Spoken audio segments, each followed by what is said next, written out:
Harris will go to Georgia and North Carolina tomorrow, then make a few stops in Michigan and Pennsylvania on Monday and Tuesday, respectively. Meanwhile, Donald Trump will be in North Carolina and Virginia tomorrow. While on paper, this may look like any other political race that is down to the wire, but we all know it isn't. There is one candidate who has escalated violent rhetoric, has been all too public about his autocratic plans, and has been setting the groundwork to contest the results of the election if he loses.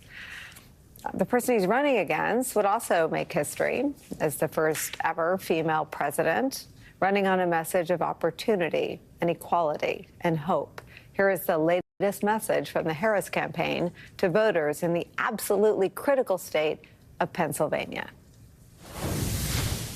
This election, it's bigger than us. It's about the future. Do you want more chaos? Or like me, are you ready for some common sense?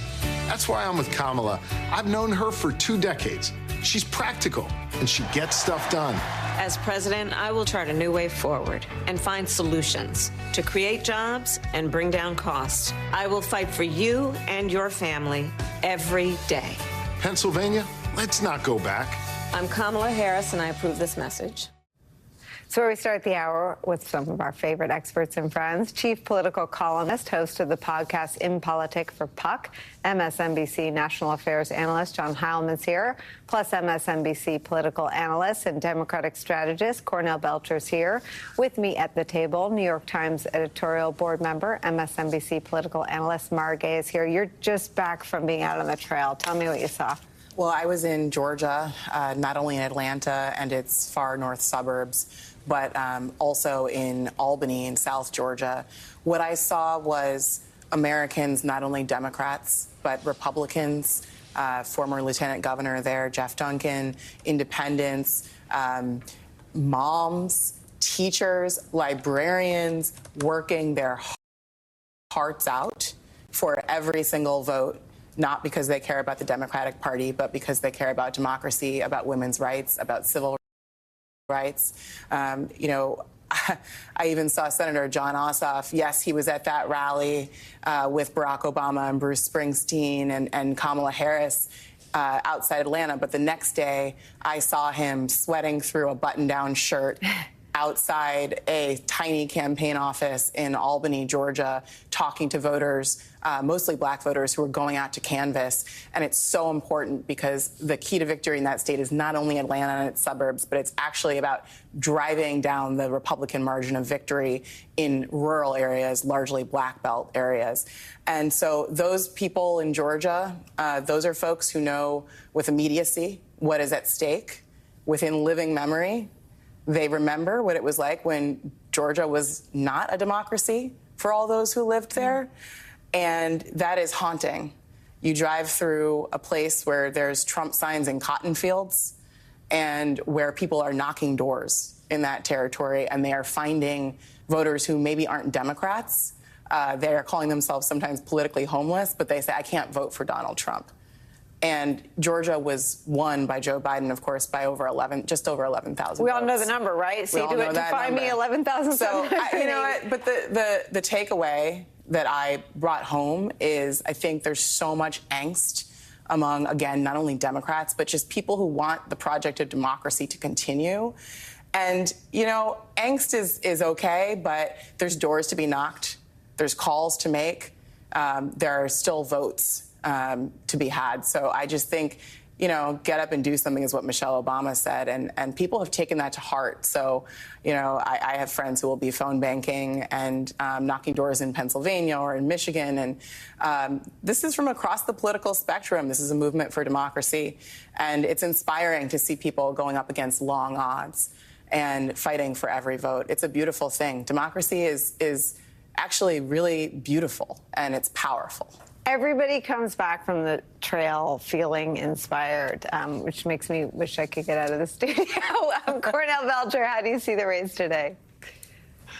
Well, first I want to say that's good reporting and sort of that on the ground stuff. So kudos, and it's really sort of painting a picture of what's happening. And look, you know, Nicolle, for campaign folks like us, what she's really describing is the actual hard, real work of campaigns, right? I know we spend a lot of time on the television ads and the polls, and of course, because polls are sexy and pollsters are sexy, right? We spend a lot of time on that stuff.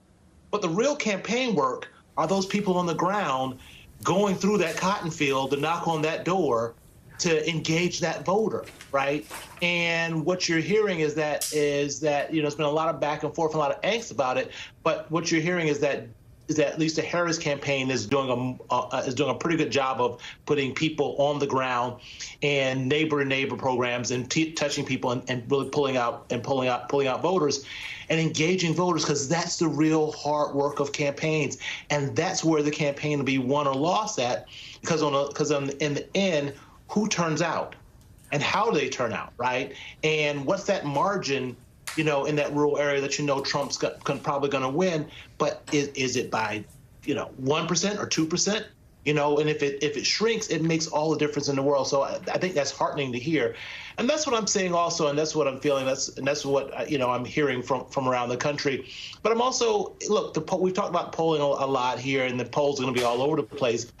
But one of the things that's consistent I see in all the polling, whether ABC poll out or the YouGov poll out, is fairly consistent. Donald Trump is at 47%. Yeah. Nicolle, you know where he is on election day? Yeah. Right? Yeah, I mean, here's the thing about the polls, and I try not to give them disproportionate attention, because I'm not sure there are models for a campaign where one of the messages is you don't have to tell anyone how you vote. So obviously that's in the data, if that's one of the messages. So you're not going to tell the people in your house how you're voting.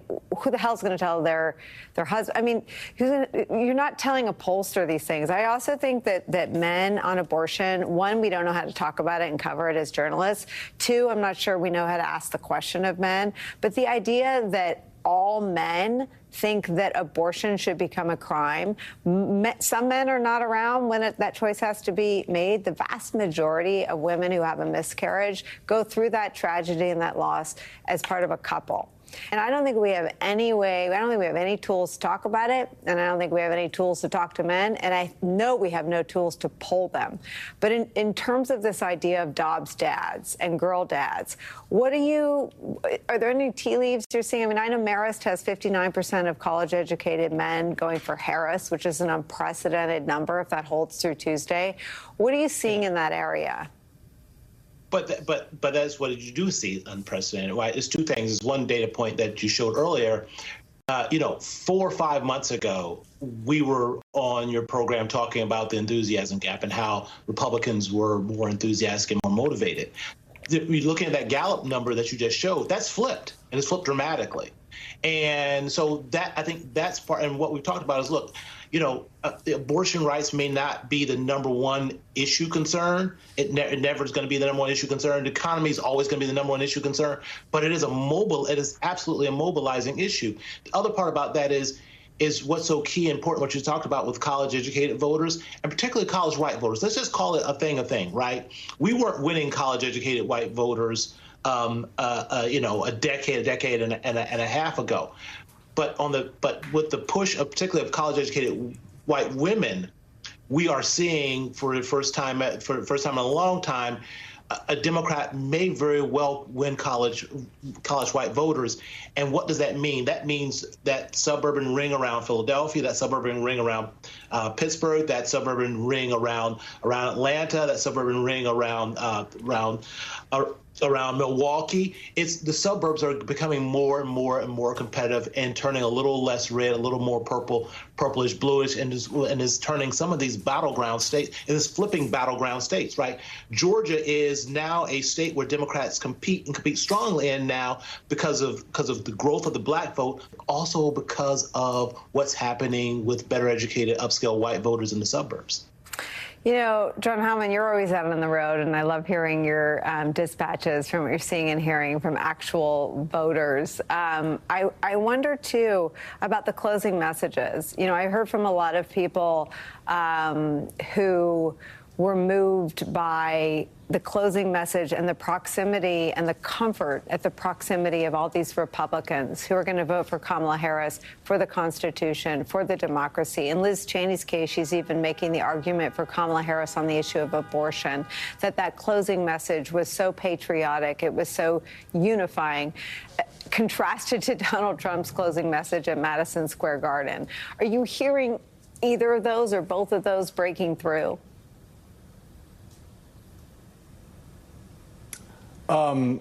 First of all, hi, Nicole. Hi. And I can tell you that I spent some time last weekend.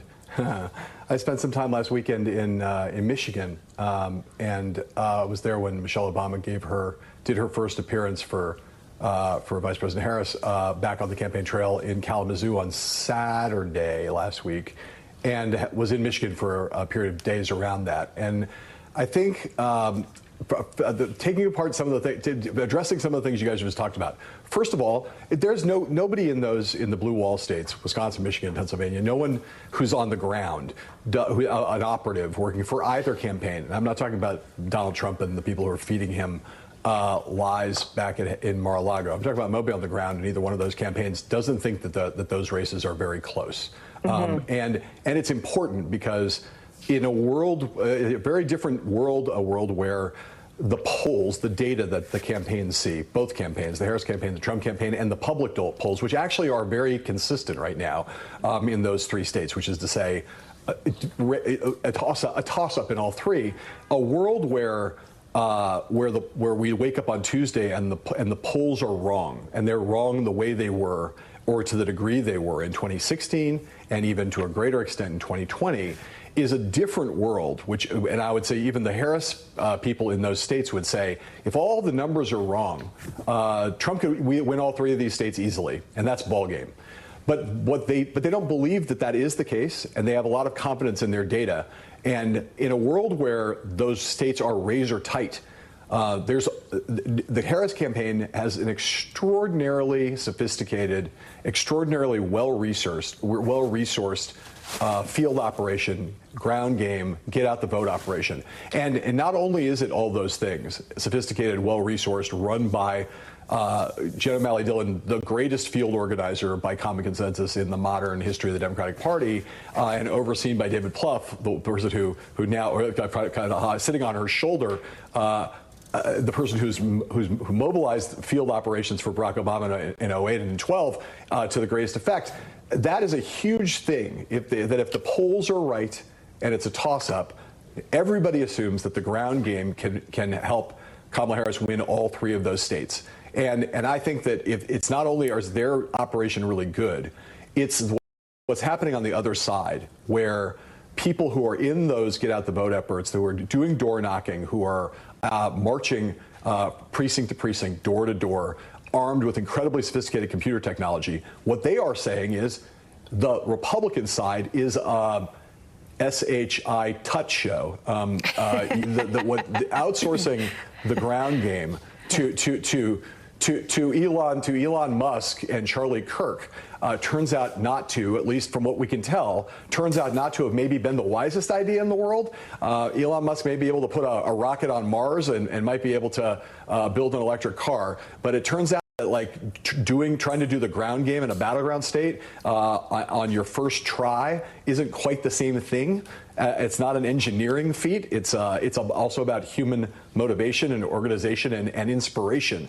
And the Republican ground game is a little better in Pennsylvania than it is in Michigan and Wisconsin, but there's a vast disparity in the quality of the ground games, and you can see that now in those states, which is why I think increasingly with each passing day,